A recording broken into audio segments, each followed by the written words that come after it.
Bangladesh premier league BPL এর চলতি আসর নিয়ে চলছে ব্যাপক বিতর্ক।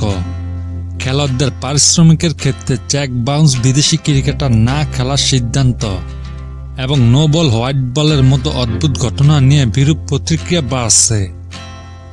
বিপিএল এর চলমান আসরে পারিশ্রমিক নিয়ে বিতর্কের কেন্দ্রবিন্দু ছিল চিটাগং কিংস এবং দুবার রাজশাহী। এই বিষয়টি নিয়ে সোশ্যাল মিডিয়ায় নানান ধরনের ফান পোস্ট ও মজার মন্তব্য দেখা যাচ্ছে।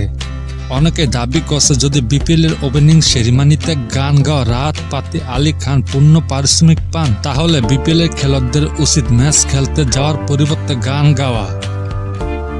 ক্রীড়া উপদেষ্টা আসিফ মাহমুদ জানিয়েছেন, সত্যানুসন্ধান কমিটি গঠন করা হয়েছে, যারা খুঁজে বের করবে কোন দলগুলোর আসরে বিপিএল খেলার সামর্থ্য ছিল না। এক্ষেত্রে বিপিএল এর ভাবমূর্তি নষ্ট করার দায় দোষীদের উপর বর্তাবে। তবে সর্বশেষ খবর, এনামুল হক বিজয় দেশ থেকে নিষেধাজ্ঞা নিয়ে আলোচনা সৃষ্টি হয়েছে।